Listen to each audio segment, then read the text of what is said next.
क्या गांधी परिवार सचमुच हिंदू है? फिर क्यों गांधी परिवार पर मुस्लिम होने की बातें सामने आती रहती हैं? आखिर इंदिरा गांधी और जवाहरलाल नेहरू के जीवन से जुड़े वो कौन से रहस्य हैं जो दबी जुबान में लोगों के मुंह पर आते रहते हैं? कहा जाता है कि पंडित जवाहरलाल नेहरू का जन्म अपना जिस्म बेचने वाली महिलाओं के बीच हुआ था। आखिर इंदिरा गांधी और जवाहरलाल नेहरू की इन तस्वीरों के पीछे का रहस्य क्या है? आज के वीडियो में जानेंगे हम ऐसे ही तमाम सवालों के जवाब, इसलिए हमारे साथ इस वीडियो में आखिर तक जरूर बने रहिएगा। पंडित जवाहरलाल नेहरू को चाचा नेहरू के साथ साथ देश के पहले प्रधानमंत्री के तौर पर भी जाना जाता था। उनके नाम के आगे लगा हुआ पंडित शब्द उनके समुदाय की भी इंफॉर्मेशन देता था। लेकिन हकीकत ये है कि पंडित नेहरू हिंदू नहीं बल्कि सुन्नी मुसलमान थे। इनका जन्म इलाहाबाद के मीरगंज में उस एरिया में हुआ था जहाँ की महिलाएं देह व्यापार किया करती थी। इलाहाबाद के मीरगंज के इस रेड लाइट एरिया में नेहरू जी का परिवार कई सालों तक रहा। इसके बाद उनके पिता मोतीलाल नेहरू ने बैरिस्टर के तौर पर काम करना शुरू किया। आगे चलकर उन्होंने अपनी कमाई से इलाहाबाद में मौजूद आनंद भवन को खरीद लिया। इसके बाद नेहरू जी का परिवार इस आनंद भवन में रहने के लिए आ गया। लेकिन इससे ज्यादा गंभीर बात यह है कि नेहरू जी की फैमिली हिंदू फैमिली नहीं थी बल्कि सुन्नी मुस्लिम फैमिली थी। उनके फोरफादर मुगलिया सल्तनत में ऊंचे ओहदे पर काम करते थे। ये बात नेहरू जी की बहन कृष्णा हाठी सिंह ने बताई। उन्होंने कहा कि नेहरू जी के दादाजी मुगलिया सल्तनत में कोतवाल हुआ करते थे। लेकिन रॉबर्ट हार्डी एंड्रयूज के एक किताब a lap of India for madam पंडित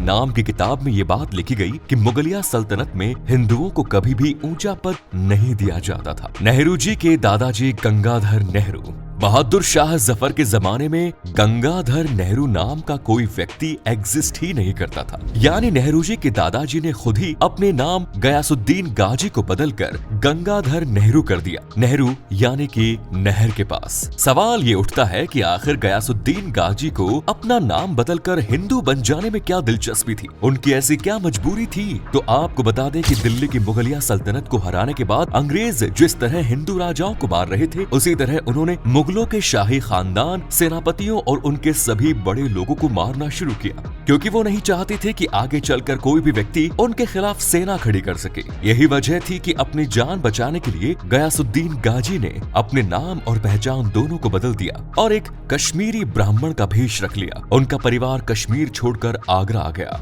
पंडित जवाहरलाल नेहरू गयासुद्दीन गाजी यानी के गंगाधर नेहरू के खानदान का नाम रोशन किया। उनके पोते जवाहरलाल नेहरू आजादी की लड़ाई में बढ़ चढ़कर हिस्सा तो ले रहे थे, लेकिन उनकी प्रसिद्धि उनके चाल चलन के चलते हो रही थी।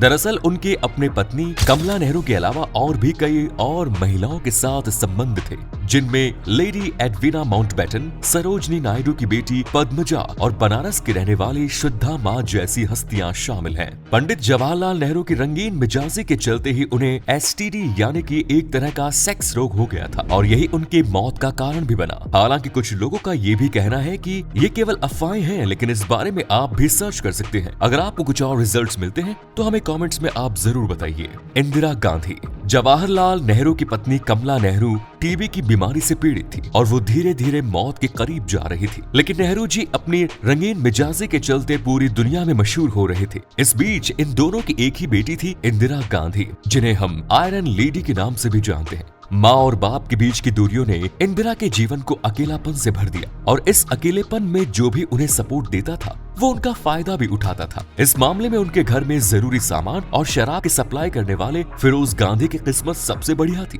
क्योंकि उन्होंने इंदिरा गांधी के अकेलेपन का फायदा उठाया और उसके साथ नजदीकियां बढ़ाई। ये नजदीकियां इतनी ज्यादा बढ़ी कि दोनों ने लंदन के एक मस्जिद में निकाह कर लिया। ये बात जब नेहरू जी को पता चली तो वो काफी नाराज हुए। उन्होंने गांधी जी से भी विचार विमर्श किया। तब उन्होंने बताया कि देश की जनता फिरोज गांधी को इंदिरा गांधी के पति के रूप में कभी स्वीकार नहीं करेगी, इसलिए गांधी जी ने फिरोज को अपना सरनेम गांधी दे दिया। इस तरह फिरोज खान फिरोज गांधी बन गए और इंदिरा गांधी का विवाह हिंदू रीति रिवाज के अनुसार किया गया। लेकिन जब राजीव गांधी का जन्म हुआ, इसके बाद दोनों पति पत्नी की आपस में नहीं बनी और वो एक दूसरे से अलग हो गए। हालांकि उन दोनों का तलाक नहीं हुआ, लेकिन फिर भी दोनों अलग अलग ही रहे। अमेरिका की जानी मानी लेखिका कैथरीन फ्रैंक ने इंदिरा गांधी के जीवन पर एक किताब लिखी जिसका नाम था the life of Indira Gandhi Nehru, जिसमें उन्होंने इंदिरा गांधी के प्रेम प्रसंगों पर कई किताबें लिखी।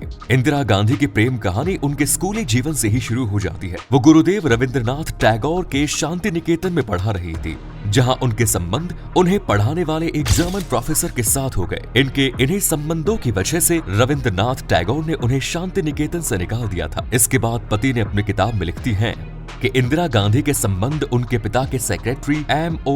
मैथिया, योगा टीचर धीरेन्द्र ब्रह्मचारी और तत्कालीन विदेश मंत्री दिनेश सिंह के साथ भी रहे। जबकि इंदिरा गांधी की शादीशुदा जिंदगी की बात करें, साल 1944 से ही दोनों अलग अलग रहना शुरू कर चुके थे। तो फिरोज गांधी आगे चलकर बार बार पैसे मांगा करते थे और नेहरू जी की राजनीति में भी इंटरफेयर किया करते थे। इसलिए इन्होंने फिरोज गांधी का अपने घर 3 मूर्ति आना जाना बिल्कुल बंद करवा दिया। नेहरू जी के पर्सनल असिस्टेंट के तौर पर काम कर चुके M.O. मथाई ने अपनी किताब रिमेनिसेंसेस ऑफ नेहरू पीरियड में लिखते हैं कि 8 सितंबर साल 1967 में जब फिरोज गांधी की मौत हुई तो जवाहरलाल नेहरू और इंदिरा गांधी को काफी खुशी हुई थी। हालांकि फिरोज गांधी की मौत का रहस्य आज भी बना हुआ है। कोई ये नहीं जानता कि उनकी मौत कैसे हुई। वैसे आप क्या सोचते हैं, हमें जरूर बताइए। संजय गांधी और राजीव गांधी। जैसा कि हमने आपको बताया कि राजीव गांधी के जन्म के बाद से ही इंदिरा गांधी अपने पति से अलग रह रही थी। इसके बाद उनके दूसरे बेटे संजय गांधी का जन्म हुआ और इसके पीछे का सीक्रेट ये है कि संजय गांधी फिरोज गांधी के बेटे नहीं थे।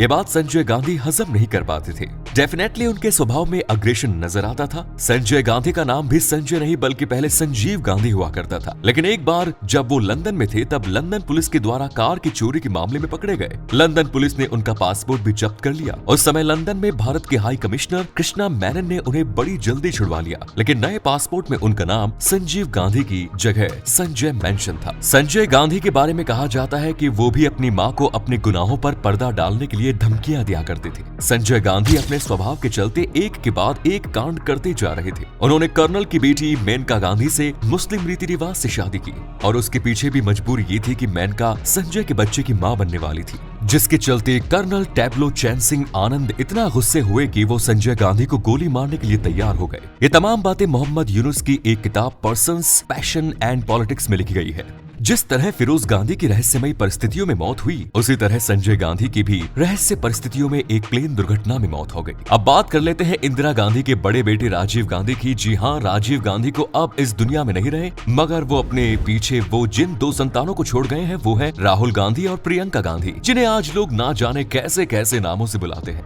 राजीव गांधी जब इटली में थे तब उन्हें एंटोनियो माइनो नाम की एक क्रिश्चियन महिला से प्यार हो गया। कहते हैं कि इन दोनों की मुलाकात एक बार में हुई थी। जब इन दोनों को आपस में प्यार हुआ तब राजीव गांधी ने अपना नाम और धर्म दोनों ही बदल दिया। एंटोनियो माइनो से शादी करके उसे भी सोनिया गांधी बना दिया। इंदिरा गांधी को जब इसे शादी का पता चला तो इन्हें दोनों को हिंदुस्तान बुलाया गया और हिंदू धर्म के रीति रिवाज के हिसाब से दोनों की शादी कराई गई।